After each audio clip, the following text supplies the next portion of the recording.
ዝናን አላሳደደም። ዝና ግን እግሩ ስር ወደቀች። ውበት አልነበረውም። እንደተለመደው የፊልም ጀግና በቦሊውድ ቤተሰቦች መካከል ዝምድና አልነበረውም።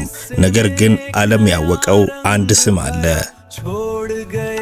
ኢርፋን खान। मैं तुम्हारे जितना होता तो मैं भी यही करता।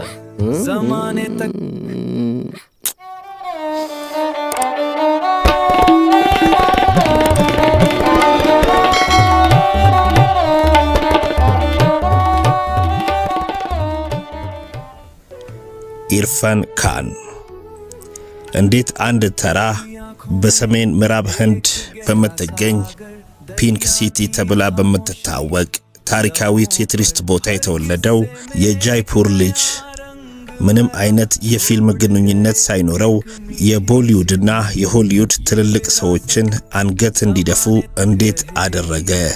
ዛሬ ስለ ጽናት፣ ስለ ዝምተኛው ትግል እና ስለ እውነተኛው የጥበብ ታሪክ እናወራለን።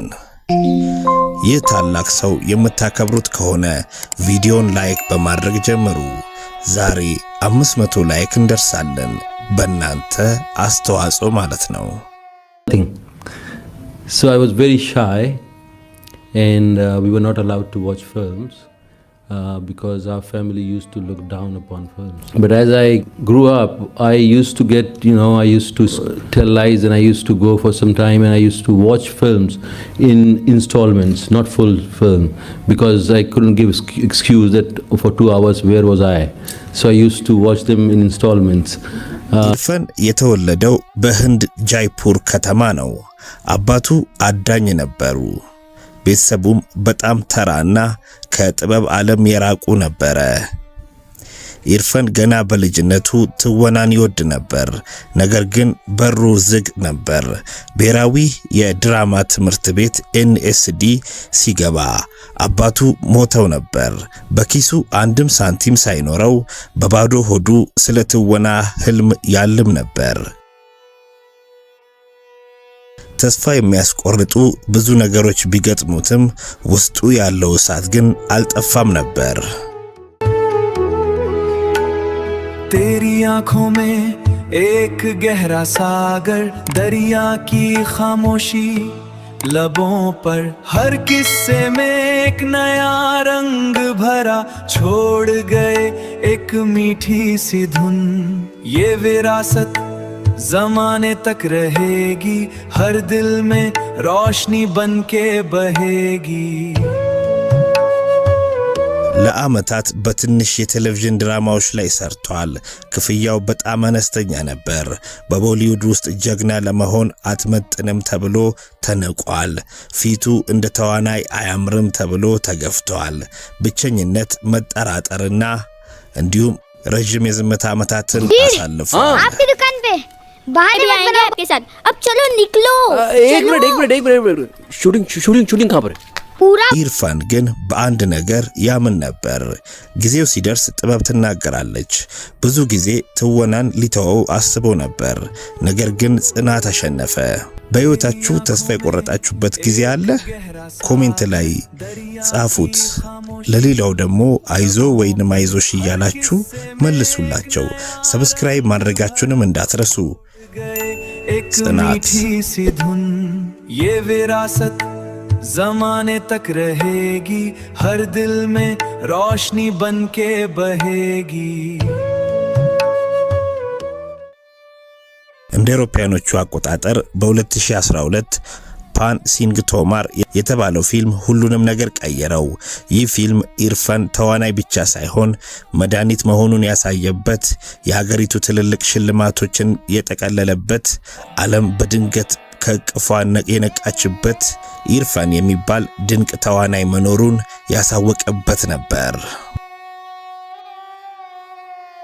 ኢርፋን ቦሊውድን ብቻ ሳይሆን ሆሊውድንም መቆጣጠር ጀመረ። ስላምዶግ ሚሊዮነር፣ ላይፍ ኦፍ ፒአይ፣ ጁራሲክ ወርልድ፣ ዘ አሜዚንግ ስፓይደርማን፣ እነዚህ ፊልሞች ኢርፋን ለዓለም የተሰጠ ስጦታ መሆኑን አረጋገጡ። እሱ ዝናን አልፈለገም። ዝና ግን በየሄደበት ትከተለው ነበር። እርጋታው፣ አይኖቹ የሚናገሩት ታሪክና ተፈጥሯዊ ትወናው የዓለምን ዳይሬክተሮች አስገረመ። ኢርፋን የሰራቸው ፊልሞች ለኢትዮጵያውያን ታዳሚዎችም ልዩ ትርጉም አላቸው።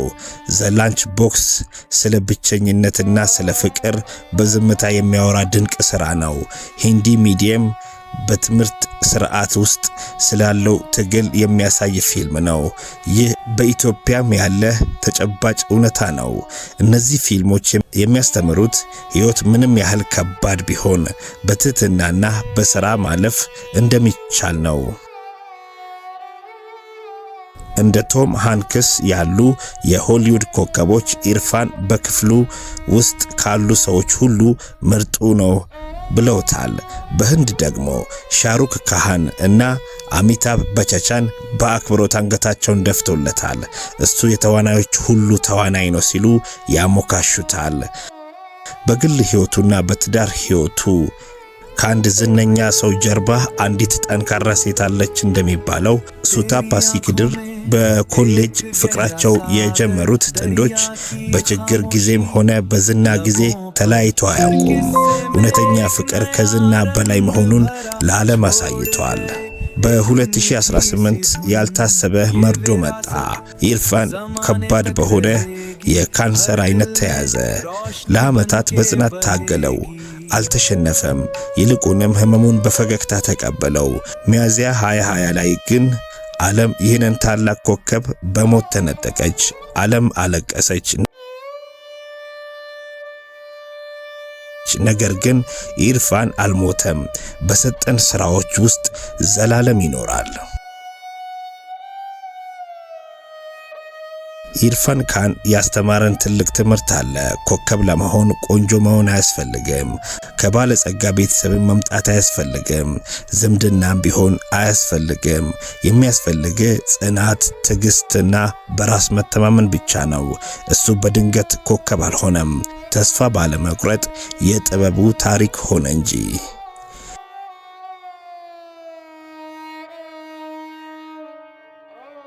ህልማችሁ የትም ይሁን የት እንደ ኢርፋን ጽኑ። ቪዲዮ ከተመቻችሁ ለጓደኞቻችሁ ሼር አድርጉት። ቪዲዮን ስለተመለከታችሁ እናመሰግናለን። 500 ላይክ ማድረሳችንን እንዳንረሳ። በሚቀጥለው ቪዲዮ እስከምንገናኝ ቸር ሰንብቱ። ጽናት ቫይብስ። እናመሰግናለን። ये विरासत ज़माने तक रहेगी, हर दिल में रोशनी बनके बहेगी। ይህ ቪዲዮ እንደተጠቀማችሁ ተስፋ እናደርጋለን። ሐሳብ አስተያየታችሁን ኮሜንት ላይ ጻፉልን። ሰብስክራይብ፣ ላይክ እና ሼር ማድረጉን አይርሱ። ጽናት ቫይብስ ነው። ጽናት ለሁሉ፣ ጽናት ለሁሉ